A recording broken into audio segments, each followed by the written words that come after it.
Hello everyone, అందరికీ నమస్కారం. This is Venkata Kishore Chanam Shetty. Welcome to our channel political comment.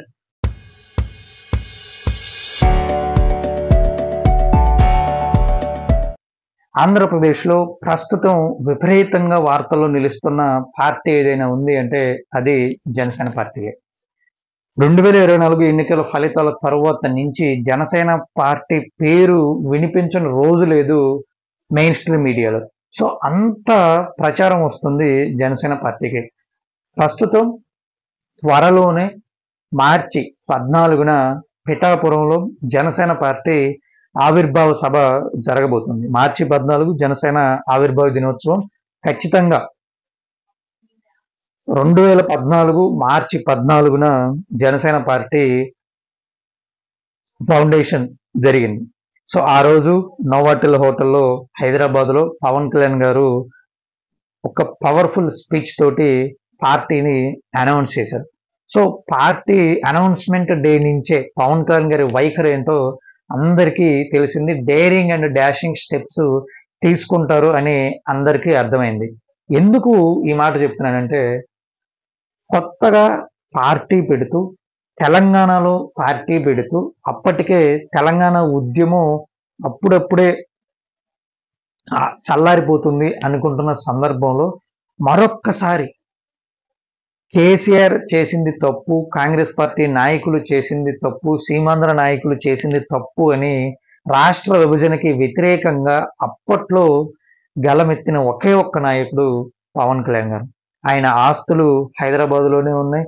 ఆయన ప్రొఫెషనల్గా కూడా హైదరాబాద్లోనే ఉండవలసిన పరిస్థితి అయినప్పటికీ కూడా ఏమాత్రం భయపడకుండా ఆయన అభిప్రాయాన్ని కోట్లాది మంది ప్రజల ముందు నిర్భయంగా చెప్పారు. సో దాంతో అందరికీ అర్థమైంది ఎవరికి భయపడే వ్యక్తి కాదు అని.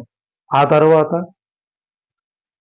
నరేంద్ర మోడీ గారి నాయకత్వాన్ని మెచ్చుకొని 2014లో నరేంద్ర మోడీ గారికి భారతీయ జనతా పార్టీకి మద్దతు పలికారు.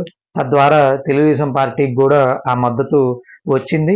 2014లో కేంద్రంలో బీజేపీ అలాగే ఆంధ్రప్రదేశ్లో తెలుగుదేశం పార్టీ అధికారంలోకి వచ్చాయి. ఆ తర్వాత కొంతమంది తెలుగుదేశం పార్టీ నాయకుల వ్యవహార శైలి అలాగే తెలుగుదేశం పార్టీ మీడియా నడుపుతున్న ఒక ఆయన మనస్తత్వం, ఆయన వ్యవహార శైలి నచ్చక తెలుగుదేశం పార్టీ నుంచి దూరంగా జరిగారు.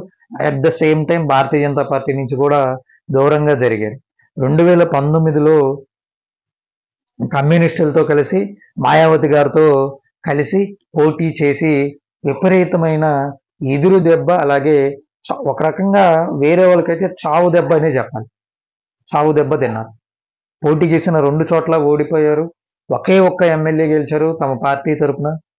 కానీ అప్పటి నుంచే పవన్ కళ్యాణ్ గారు అసలైన పొలిటికల్ గేమ్ ఆడడం మొదలుపెట్టారు. పొలిటికల్ స్ట్రాటజీస్ అప్లై చేయడం స్టార్ట్ చేశారు.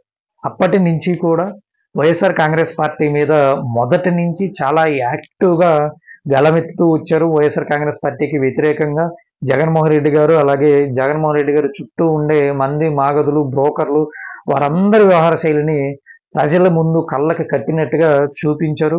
వైఎస్ఆర్ కాంగ్రెస్ పార్టీ చేస్తున్న దాష్టికాలని, దారుణాలని, దౌర్జన్యాలని, అక్రమాలని, అన్యాయాన్ని అన్నింటినీ కూడా ప్రజల్లోకి తీసుకెళ్లడంలో పవన్ కళ్యాణ్ గారిది ముఖ్యమైన పాత్ర. ఇక ఎన్నికల సమయం వచ్చేటప్పటికి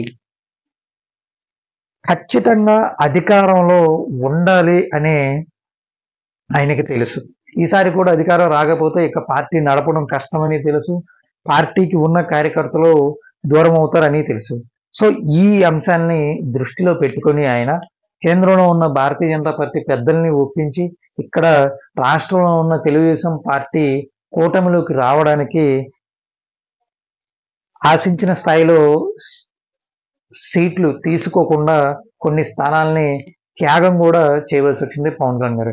ఎట్టకేలకు 2024 ఎన్నికల ఫలితాల తర్వాత పవన్ కళ్యాణ్ గారి స్ట్రాటజీస్ అన్నీ వర్కౌట్ అయినాయి. ఒక సక్సెస్ఫుల్ పొలిటీషియన్ అనే పేరు తెచ్చుకున్నారు పవన్ కళ్యాణ్ గారు.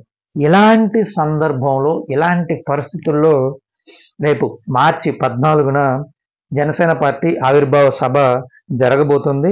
సో రాష్ట్ర వ్యాప్తంగానే కాదు, దేశవ్యాప్తంగా పవన్ కళ్యాణ్ గారి అభిమానులు అలాగే జనసేన పార్టీ కార్యకర్తలు అందరూ కూడా ఈగర్గా వెయిట్ చేస్తున్న సభ అది. ఆ రోజు పవన్ కళ్యాణ్ గారి స్పీచ్ ఎలా ఉండబోతుంది అనే అంశం మీద విపరీతమైన ఆసక్తి ఉందన్నమాట. సో నేనైతే 2014 మార్చి 14 నాటి స్పీచ్ని మరొకసారి ఎక్స్పెక్ట్ చేస్తున్నాను. మరి మన ఎక్స్పెక్టేషన్స్కి తగ్గట్టు స్పీచ్ ఉంటుందా లేదా తెలియాలి అంటే మాత్రం మార్చి 14 వరకు వెయిట్ చేయాల్సిందే. సో మార్చి 14 జరగబోయే జనసేన పార్టీ ఆవిర్భావ సభ మీద మీ ఎక్స్పెక్టేషన్స్ ఏంటి అనేది కామెంట్ రూపంలో తెలియజేయండి. కొత్తగా చూస్తున్నట్లయితే మన ఛానల్ని సబ్స్క్రైబ్ చేసుకోండి, వీడియోకి లైక్ కొట్టండి. Thanks for watching video. జై హింద్.